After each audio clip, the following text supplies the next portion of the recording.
Today, we are looking at Tankathon's 2-round 2026 NFL mock draft. Let's jump right into this. If you are new, feel free to like, comment, subscribe. We have a wide receiver video that's going to be over 40 players deep that's going to be dropping this week, which is also maybe why I'm using this as a filler episode, but also a way for us to talk about some more players that I have taken a look at. The board below my face is updated for every player who has now had a grade on the show, as well as also Caleb Downs, because he's special. But let's talk about this. Arch Manning goes at number 1 to the Saints. First off, I want to put it out there. I don't believe Arch Manning's coming out in 2026.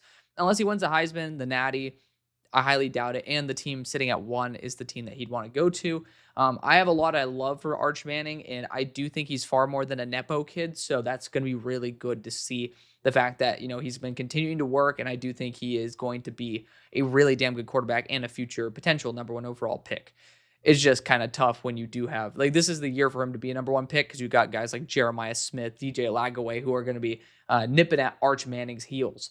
Then at number 2, we have the Browns going Caleb Downs. And looking at what the Browns were able to get with their second pick, this is as good as you can ask for. So Caleb Downs is absolutely fantastic. He lives up to the bill. The only other times when Caleb Downs makes a mistake is when he actually starts tensing up. So when he is trusting himself, he's at his best, and that's a really good place to be. And by the way, I'm not trying to do something super patriotic. Granted, nothing wrong with that at all. I'm just going full goat house mode. I have a tank top on, so thought I might as well, be a little bit more presentable while wearing a nice little something to cover my shoulders. Be a little bit more modest, if you will, like a third grade teacher out here. But at number 3, we have the Tennessee Titans going TJ Parker, and I think edge rusher is absolutely feasible for the Titans.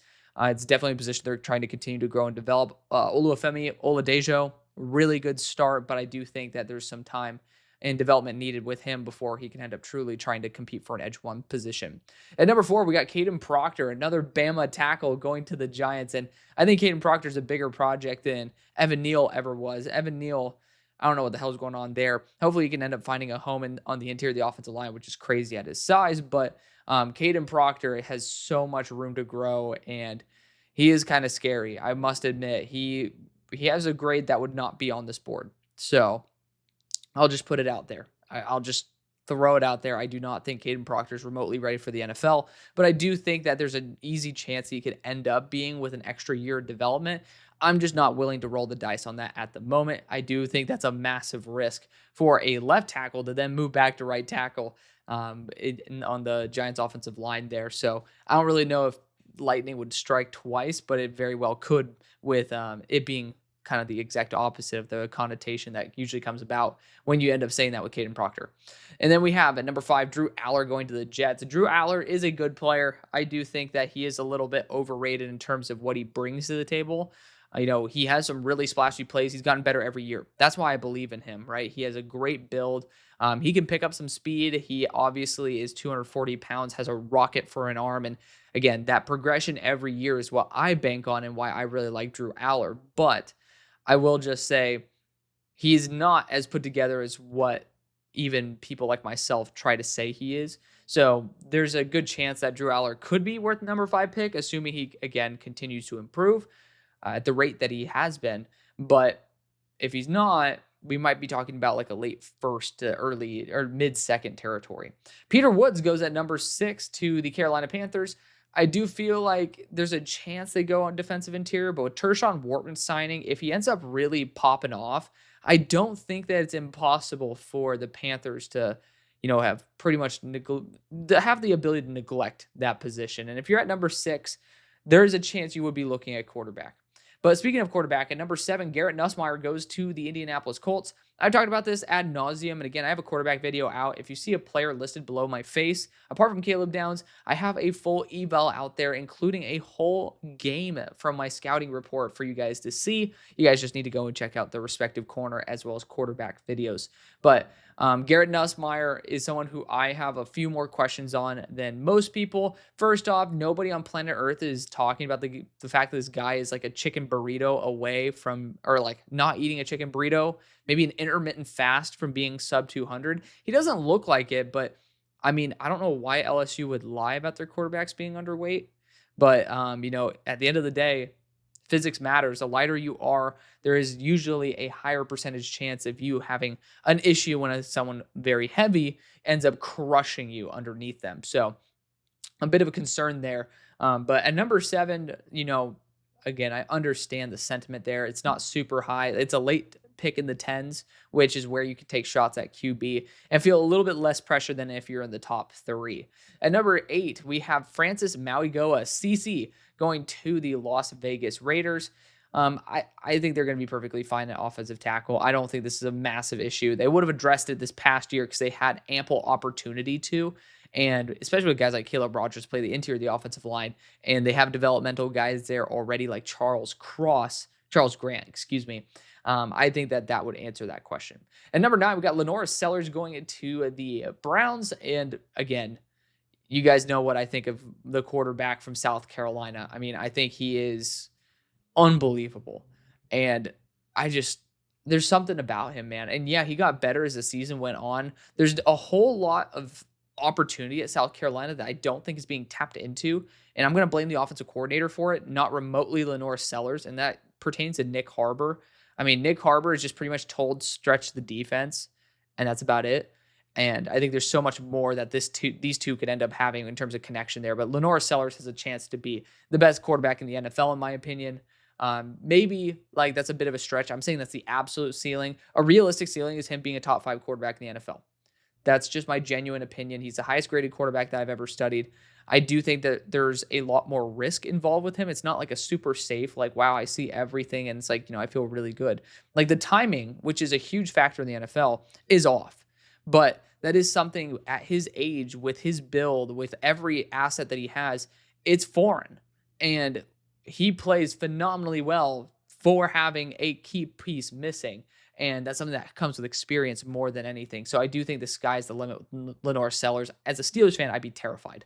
At number 10, we got Anthony Hill Jr. going to the Rams. The Rams don't value linebacker remotely this highly, but shout out to Anthony Hill Jr. He was on a lot of stock reports for being on both up and down. He has quite a tumultuous career in terms of both the peaks and the valleys, but Anthony Hill Jr. is a very fun one. I'm excited to dig into the linebacker class. Spencer Fano is at number 11 going into the Dolphins, and quality offensive tackle, potential guard. Some people talked about some concerns over his arm length, but I mean, assuming that's not the case, if you're sitting here at number 11, that left tackle spot's going to be probably an issue. I hope Patrick Paul can end up proving me wrong. I was not a big Patrick Paul guy, but I mean, assuming you're at number 11, there has to be some shit that went wrong, and your team is not remotely that bad to where I would say that they earned the number 11 spot, but there's a solid chance. I mean, the Dolphins are kind of in a little bit of purgatory right now. As a Steelers fan, I can end up attesting to that, which, I mean, we're going to see in a minute what happens there, but Spencer Fano, a damn good player. Keldrick Falk goes to the Mike McDonald-led Seattle Seahawks at number 12, and I mean, if you're going to get someone, I think he's 288. This might be updated, though. There is a chance, because I think Carnell Tate's 6'3", 191. There's a chance that Keldrick Falk dropped weight. He was 288 in last season. I would absolutely love to see the fact that he dropped to 270, because it's just a weird frame. But unique player, for sure. And if I'm going to trust anybody to get the most out of him, it's pretty much Dan Quinn and Mike McDonald. So I would be excited for him to have the opportunity there. Might be a little bit early, in my opinion, but you might end up not having Boye Mafe as he closes in on the end of a deal or end of his contract. Number 13, we got Ruben Bain Jr., who I like more than Keldrick Falk, but it's okay. It's tomatoes. We're way too early to really be talking about that big of a disagreement when, these players are actually pretty close. But Ruben Bain Jr. is fantastic. I think that if we do see one of my favorite players, arguably of all time compared to the consensus in terms of where he was picked in wow, how am I forgetting my boy Braden Swinson like that? But if Braden Swinson succeeds, then this obviously won't be a need. But, I mean, there were more reasons than his play that ended up leading him here. Maybe they end up still seeing it as a position to address, and it's something that wouldn't bother me one bit. At number 14, we got Carnell Tate. Of course, we got to see if they get an actual piece of weaponry. If you're at number 13, I do think that something went wrong with the offense. The defense is a little too good. But 14, Carnell Tate goes to the Arizona Cardinals. You guys will see later this week. And again, I'm going through all the graphics, and it's so funny. Like, you go through and you watch all these players, and the worst part is not watching like the worst receivers or anything like that. It's just the sheer amount of time it takes to do the graphics. Because you do them by hand, right? Like I could end up just popping it up. And this is what I used to do when the Draft Network had their own big boards that you can create. You could, of course, like sort through players as well. It was just super easy. I would just scroll down a list. I mean, like, I miss kind of doing that a little bit, but I mean, I just think what I do now is so much more informative for you guys, and it's a lot better of a product that I'm much more happy to put out. So, I mean, I'll just say that. That's why it's taken a hot second, but there's going to be 43 receivers on it. It was supposed to be 30, but y'all kept commenting, guys. And I'm like, man, I can't leave this guy out. I can't leave this guy out. And so I've been really happy with the result there. But Carnell Tate, he's close to wide receiver 14 for me, not number 14. I do think as he continues to carve out more and more targets as Emeka Egbuka dips, I do think that I believe Brandon Ennis is the other receiver who can end up taking a big step this year. I'm not 100% sure if Carnell Tate is going to prove to be the quality of receiver that is higher graded than JSN. No, I mean, technically JSN too, but Emeka Egbuka. At number 15, you got Jeremiah Love, running back out of Notre Dame, going to the Cowboys. And Jeremiah Love is a good running back, man. I mean, he is the creme de la creme of this class. The problem is the class is just not very good. And I don't know why the Cowboys insisted on not addressing running back when they should have, but you know, I'm hopeful for him. How about that? My Pittsburgh Steelers then go Cade Klubnik at number 16 overall, quarterback out of Clemson. I think Cade Klubnik is one of the highest floored players in the class, and he just gets better every year. I mean, he is right now graded my 18th overall player. And of course, yes, that does include some positional value, which I mean, I will be probably shifting this around a little bit, dropping the mid-tier corner grades just because I do think that there's a little bit to shift around in there. But I mean, just trying to work out in terms of understanding because my grade system's changed this year, and I think it's way better than ever before. It doesn't allow certain positions to get certain advantages just because they have certain categories out of 15 where I'd weigh them a little bit easier. Like it's now a much harder system on pretty much in much more fair system on every single position. So I have to rework positional value for how it ends up affecting my chart. But all that said, Cade Klubnik's a really solid player. And I'd be happy with him on the Steelers. He fits the Arthur Smith scheme. And I mean, I don't think he's like the end all be all, but I do think that, you know, he easily competes with Will Howard and possibly beats him out for the job off the bat. And I do think as time goes on, definitely would be the case. But I was a big Will Howard guy. I mean, most people think that Cade Klubnik comes in instantly and just kicks his ass. At number 17, LT Overton goes to the Chicago Bears, defensive lineman out of Alabama. I mean, this guy's an absolute menace. I love LT. Excited to see him go back because I did not think he was ready for the NFL, and it was the right decision, in my opinion. He's going to be a first-round pick. At number 18, you got Jermod McCoy going to the Tennessee Titans, my balls, but the Minnesota Vikings, cornerback out of Tennessee. In my cornerback video, I graded him significantly lower than where he is right now. I put it as a note in the video description, so you guys can always check that out. And if you guys ever do watch a video of mine, always make sure to just take a quick peek in the description. First off, you got a little Linktree link in there. But on top of that, and more importantly, if I do end up seeing something where Jermod McCoy, when I was watching some receivers go up against him, I feel like I graded him a little bit too harshly in terms of some athletic points of view. I still think he'll probably be in the 4.6 to 4.5 range, but I do think I gave him a little bit too much of the short end of the stick. Jermod McCoy is a damn good corner, and I'm glad that the more I ended up seeing him, the more I ended up liking him. That's a huge, huge green flag. Caleb Banks, the defensive lineman out of Florida, goes to the Houston Texans at pick number 19. I think that is fantastic. I love Caleb Banks. I think that the Texans need to finally get an alpha on the defensive interior rather than just relying on their edge presence and kind of patching the job in the middle. Excellent job there. Mateo Uiagalelei, the edge rusher out of Oregon, goes to the Tampa Bay Buccaneers at pick number 20. Surprised they did not address edge even sooner in the draft. I mean, they ended up addressing defensive back multiple times on day 2, wide receiver on day 1, but Mateo Uiagalelei would be a very welcomed addition there. I think his pass rush win rate is a little bit lower than what you'd want comparatively to his sack percentage, but you know, there's something certainly to be had there. At number 21, we have Jordan Tyson, wide receiver out of Arizona State. And I'm just going to spoil it right now. He will be my number 2 player on my board. I think this guy is fantastic. There's some injury red flags in the past, and, you know, assuming those end up being worked out, which people like myself, as much as I would love to be the end all be all for information on meds, not going to be that. But assuming everything is good, he's going to be my number 2 player in the class. And I mean, of course, there could be some player that sweeps me off my feet, so to speak, ends up taking those spot. But I mean, that's just, that would be something I'd be very happy for that to happen. It would be nothing against Jordan Tyson. It would just be like some other player's phenomenal. But Jordan Tyson's ridiculous. I mean, he is a true slot X, though. Like, I do think he should be operating out of the slot. But, this guy's going to be an absolute dynamite piece in the NFL. Denis Dennis Sutton, edge rusher out of Penn State, goes to the Chargers at 22. He's very similar to what I'm talking about with LT Overton.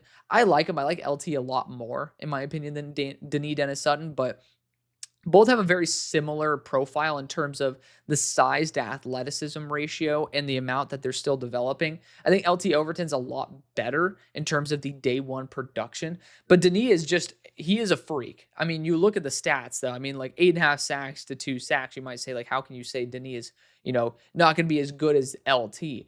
I would say there's more to it than just sack production, but also LT, I do believe, I just have a lot more faith in LT. But regardless, Denis still made the perfect decision to return to school. I do think he ends up continuing to develop and polish into a player that is, very reminiscent of what I think of LT should be. But just currently, I do think LT's a little bit ahead.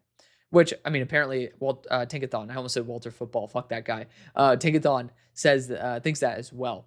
Number 23, Avion Terrell goes to the Green Bay Packers. And honestly, it's a perfect fit because he plays very similarly to Jair Alexander, and it would be an instant fit for both, in like defensive scheme wise, but also organizationally, you're getting somebody who's an absolute savage. At number 24, Malik Muhammad, cornerback out of Texas, goes to the San Francisco 49ers. If I'm not mistaken, he might be like cornerback number 24 for me. He ended up dropping 10 pounds in weight, and his best trait was his physicality. That bothers me. That really does. And if he can retain his physicality and end up boosting his athleticism, I think he can end up really shooting up into this range. But there's a lot to be had with Malik. He fails in big moments way too often. I am pretty terrified of him, and especially that 10-pound drop. I am starting to question, like, what the heck is going on. At number 25, we got the Bengals going Dylan Thieneman, safety out of Oregon, formerly Purdue. He is a really solid defensive back. Had a bit of a dip last year in terms of production, but I mean, you see the tackles. He's over 100 tackles. Not good for Purdue. I mean, you should not be having your safeties racking up 100 tackles, in my opinion. That's just not a good sign. But, this guy's reliable. And even with the dip in production, he'd be a blessing for the Bengals, who, in my opinion, still should have went after a safety themselves by going after Malachi Storks. But it is what it is. I do think Al Golden would really like Dylan Thieneman. At number 26, you got Isaiah World, tackle out of Oregon, going to the Rams. I'm pretty sure he came from Nevada, so it's going to be exciting to see him take over for 2 pretty damn solid offensive tackles from both Ajani Cornelius as well. I'm not saying just for Isaiah World, but Josh Connerly. But I'm talking about in general for how they're going to replace that. Isaiah World was one of their additions. Excited to see how that will end up working out. At 27, you got Nick Singleton going to the Commanders. I don't think Nick Singleton brings anything to the table his stats are ludicrous, but I just don't think he's that good of a running back. I hope to God that I'm proven wrong. You guys know I love Penn State with all my heart, but I just think he's one of the most overrated backs in the class. And in general, he's a fun back, but he's a fun college back. I just don't think it translates to the NFL. And I really do hope I eat crow and eat my words at that. Antonio Williams, wide receiver out of Clemson, goes to the Bills at 28. A little bit too close to all the weaponry that they already have, and especially Khalil Shakir getting that 4-year extension. Don't think that it's going to be a position or a style of player that you're really going to target. Suntarine Perkins goes at pick number 29. I do think he's up to 218, but he's still extremely, extremely thin. But he pops off the screen. He's an edge rusher / a linebacker for Ole Miss, for those of y'all who are listening on audio, which I do have that on both Spotify as well as Apple Podcasts. So feel free to go check those out. At number 30, we got Christian Miller, defensive lineman out of Georgia. Some people really love Christian Miller. I have not dug into Christian Miller yet, and I have not seen him pop off to me. I really hope that's not the case, because I love when I get excited about Georgia defensive interior. But at this time last year, we were talking about Nazir Stackhouse as a potential first-round pick, and that was a guy who I did not see it with. I'm hoping it's not the same, and I hope that it's just my ignorance more than just actual unfortunate, and unfortunately, I hope it doesn't add up and become something back-to-back years. And Jalen Kilgore, defensive back out of South Carolina, technically slot safety, goes to the Kansas City Chiefs at 31. He was very unimpressive. I literally started watching him for the corner video, ended up saying this guy's not a slot corner. He is a slot safety, not just based on his weight, but based on his play style as well. He's really heavy footed. I just don't necessarily think he fits the mantra for the Kansas City Chiefs. I would not want to select him with my first round pick. David Bailey goes at pick number 32, edge rusher out of Texas Tech, formerly of Stanford, going to the Philadelphia Eagles there. Definitely, he's up to 250 apparently. I don't know if that's necessarily true. He was in like the 230 to 240 range, but I do think it will be some much needed edge help going forward into the future if players don't really take a big step up. But David Bailey, good player. He's been super consistent, very high pass rush win rate. Round two, we're going to kind of fly through this one a little bit faster. I wanted to be able to make sure that we spend a little bit more time on some of these players than I did on Walter Football because that guy pissed me off so much. If you guys want to see me crash out, go over there. I have a lot more respect for Tankathon. Even if I don't agree with some of this stuff, I mean, no one's going to. I think they just do. Tankathon does such a better job. AJ Harris goes at number 33, cornerback out of Penn State. Very solid corner, high ceiling. Like I think he dropped from 193 to 184. Feel free to correct me if I'm wrong. He's somebody who's a very balanced player. There's just not a lot that he does wrong. He loses pretty poorly though. That's the weird thing. He's very well balanced until he ends up failing. It kind of reminds me of Malachi Moore and the fact that Malachi's good until he fails, which then he's horrible. Hoping AJ Harris continues improving consistency in his final year, hopefully, there at Penn State. Denzel Boston, wide receiver out of Washington, goes to the Cleveland Browns at number 34. Good group of guys that they're ending up acquiring here with Caleb Downs, as well as LaNorris Sellers and Denzel Boston. Denzel, to me, funnily enough, I think he's someone who actually should be vertically stretching the field. Like if you want a Aldi clearance section version of Tetairoa McMillan, probably Denzel Boston would be the way to go. Like a big vertical threat at 6'4", 210 that can end up really pushing the defense down the field, has some good hands. Like that kind of is Denzel Boston's game. But I just don't think he's a day two player. I think he might be like a late day two player. He just doesn't bring enough as a complete receiver for me to be comfortable with him at 34. At 35, we got Evan Stewart, wide receiver out of Oregon. And like very similar range to Denzel Boston for different reasons. He's an absolute deep threat who has some really, really solid reps when it comes to changing gears and also dropping gears as well and changing direction on a dime. Evan Stewart has a crazy ceiling, tested potentially in the 4.2s. Like we'll see if that comes to fruition. I don't think he plays at that speed, but Evan Stewart definitely has the potential to be a game-breaking weapon. I just don't know if you would really need it on the Titans. If I'm going to be honest, I don't really know if Evan Stewart helps out all that much. At number 36, we have Harold Perkins Jr., linebacker slash edge rusher at LSU, going to the New York Giants. At that point, it's best player available. I think that's the right thing to do. I also think linebacker is not a bad position to target for the Giants. It's a very underrated one. Speaking of an underrated position to target or underrated team to target linebacker for, we have the Jets going Deontay Lawson. Coming off a season-ending injury, this guy has tons of potential. Maybe not the pass rusher that we saw from the last Alabama linebacker that ended up going to the Eagles at the end of the first round in Jahad Campbell, but I do think that as a pure linebacker, he might bring a higher floor. And, obviously we're not talking about Vic Fangio here, which will end up making John Campbell worth even more than probably just being dropped into a random team. But Deontay Lawson, is Steelers Freudian slip there. But Deontay Lawson will end up being a really solid linebacker probably in any system. Zachariah Branch goes at number 38, the wide receiver out of Georgia, formerly USC. I'm just going to be honest. He's kind of a worse version of Evan Stewart. I don't think this gives you anything, and I like Zachariah Branch, but this doesn't give you anything more than what you already have on your roster with Jimmy Horn Jr. It gives you actually less. I love Jimmy Horn Jr. though. CJ Allen goes at number 39 to the Colts, linebacker out of Georgia. Linebacker is a position that was oddly ignored a bit by the Colts, and I'm excited to see how they address it. CJ Allen's been spotted as high as the top 15. I heard some good things about this linebacker class, and I'm excited to dig into it. At number 40, we got Nico Iamaleava, cornerback out of UCLA, going to the Las Vegas Raiders. Nico, so fun. I mean, it's totally valid, and you know what? Criticism is 100% healthy. I ended up labeling Nico as a playmaker and gave him an F in the grade of playmaking. Not really like... I will admit it's pretty damn dumb for me to have said that. I'll call it out, but I will say that I didn't explain it well enough, and that's why it was dumb. I think that the system at Tennessee didn't allow him to show the processing or develop the processing as a playmaker. And at UCLA, I do see that happening. I do see it growing, which is why I say he has the athletic tools, both in the legs and the arm, and the overall measurables to be a great playmaker. But I do think that the system really held him down. And I have faith in him being able to take that step up at UCLA. At 41, we got Caleb Lomu, offensive tackle out of Utah. Another player that some people have talked about, potential guard movement, but continuing to develop in the offensive line is never a bad idea. And I've heard some amazing things about Caleb.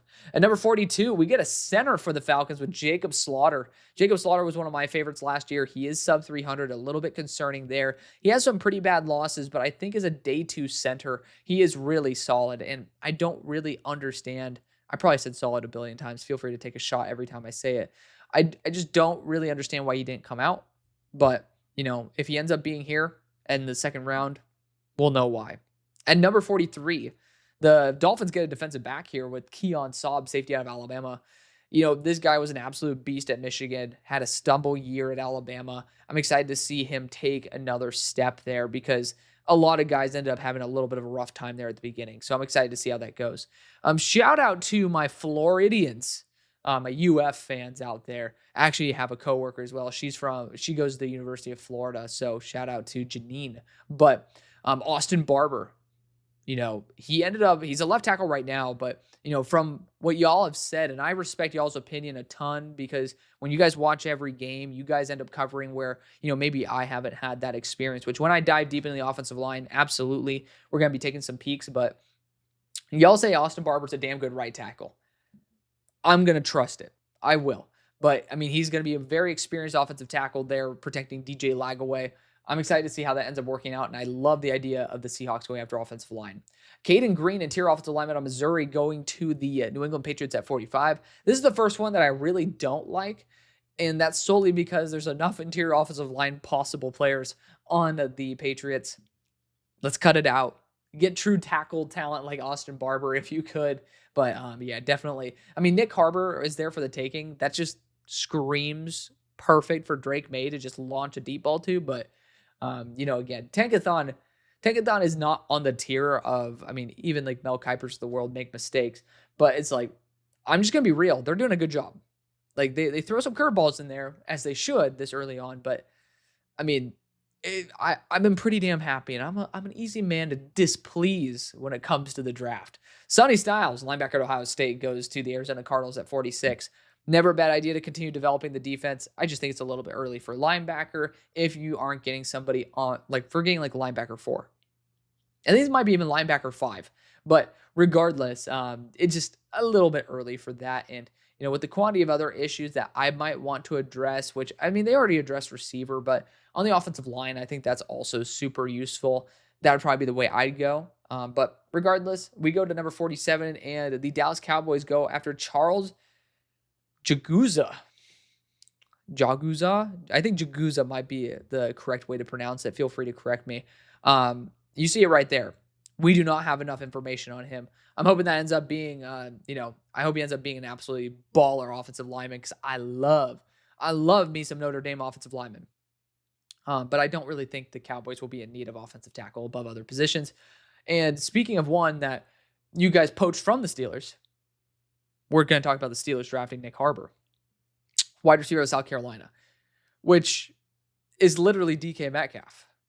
Like, probably a player who is misused as a field stretcher, flashes in moments where you think he could be the best of the best, and then consistently underwhelms you because they're just not using him properly. That's just Nick Harbor to a T. It's literally DK Metcalf. I just don't think it adds much, but if you're sitting there at 48, you take him. You take him. Unfortunately, that's just how you have to attack this. Like, you see Nick Harbor there at 48. Even if it's, that's why I didn't like the idea of George Pickens being, sent to another team, but I understand whenever the Steelers have had a gut feeling about the nutcases on the team having a time to go, we've been right most of the time. But regardless, I didn't care about the stylistic overlap. We just need good wide receivers. I don't give a shit if they overlap in style at the moment because I'd rather have two damn good players who do one thing well than just one guy who does one thing well. Does that make sense? Obviously, it's a more ideal world if you get a nice balance of talent, which, I mean, Eric Singleton would be a great option. But when you have someone who could be built to be unreal, sometimes it's worth a shot, even if it fails. Mekhi Hughes, running back out of Oregon, goes at number 49 to the Bears. I have not seen enough Mekhi Hughes. If I'm going to be honest, he had 1,400 yards last year. I do not even know where he transferred from, and that's completely on me. I have not dug into the running back class, but this guy got 1,400 yards and 15 touchdowns, technically 17 total. Oregon knows what the fuck they're doing running backs, man. I mean, hey, yo, I'm excited. Eric Singleton, wide receiver at Auburn, gadget weapon, goes at number 50 to the Minnesota Vikings. Honestly, not bad. I mean, right now they have Ty Felton as their wide receiver 3, essentially. Eric Singleton is a better receiver than that. And, you know, he is just fun. He's a punchy receiver, man. He just has that go to him. And, you know, it would be fun to see him take some running back reps, too. Then we have Armaj Reed-Adams, the interior offensive lineman at Texas A&M, going at 51 to the Texans. I don't know how many more times you want to go after a big interior offensive lineman out of Texas A&M to the Texans, but I will say, you know, a lot of people really love him. I have not seen it yet, but at the same time, I have also not deep dived into the interior offensive lineman. Eli Stowers, tight end out of Vanderbilt, goes at number 52 to the Buccaneers. Surprised he didn't come out this past year, but I understand now when you look at how weak this tight end class is in terms of the top end talent. There's definitely some room to be had. I think Charles Sadiq is his name. Someone who definitely has caught my eye from time to time. But Eli Stowers definitely could be taking that mantle. He ended up having some good production this past year. Number 53, we have the Denver Broncos going Darrell Jackson Jr. Defensive interior, absolutely on the table for him. Darrell Jackson's an absolute space eater. Could end up being a great pick there. Zane Durant, defensive interior at Penn State, undersized. It goes to the Los Angeles Chargers. I just would rather have someone be a little bit more of a plug. Obviously, you don't get to have that with Darrell Jackson, but you know, if you're going to go defensive interior, I'd prefer to try to replace Poona Ford, if I'm being completely honest. Tyreek Sapp, the edge rusher out of Florida, goes at number 55 to the Green Bay Packers. Really fun player to watch. I'm excited to see him have a more consistent role, and you know, we'll see, man. I mean, 7 sacks. He's exciting, unique build there. Very like nearly identical to someone else in the state of Florida there with Ruben Bain in terms of build. Aaron Anderson, the wide receiver at LSU, goes to the San Francisco 49ers at pick 56. Aaron's a fun receiver. I do think that, you know, 5'8", just first off, it caps you from being able to be like really, really awesome in my opinion. Like, unfortunately, it does limit your role in an offense, right?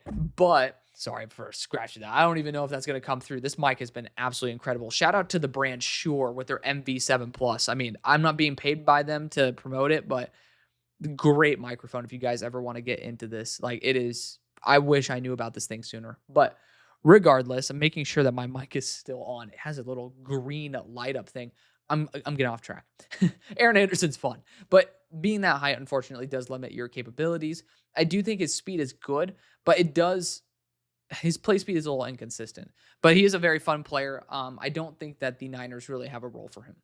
So I just don't think it's a good fit. At 57, we have the Cincinnati Bengals going after Gabe Akis. I got it right the first time. Someone who we've been loving as a community, including on the Discord, since all the way back as his true freshman year.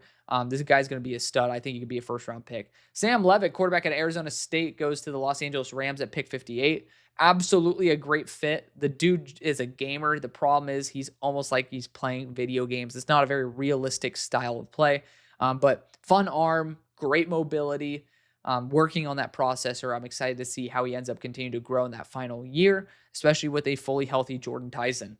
At number 59, we have Raylan Wilson, the other linebacker out of Georgia, going to the Houston Texans.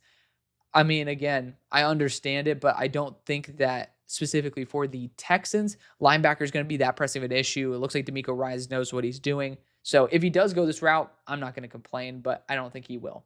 60, we got Parker Brailsford, the center out of Alabama, going to the Bills. I mean, he had a tough time. I know he's up to 290. That weight is a little bit out of date, but regardless, I mean, again, I've had plenty bigger mistakes. Unless he's now listed at 275 again, feel free to call me out on that. I might have just spoke out my ass because I'm seeing right here with Tack Davis being 200. That's the updated weight. But I digress. Parker Brailsford's a fun player. I think that, he's a wrestling champion as well. He holds his weight better than anybody else I've seen at that size. We'll see if there's a role for him, though, on the Bills. Tacario Davis goes at number 61, the defensive back out of Washington. I thought he was athletically really, really hampered last year, and then he added 10 pounds. Not a fan of that. I think he might be a safety in the NFL. But yeah, this is just one of those picks that I'm not a huge fan of.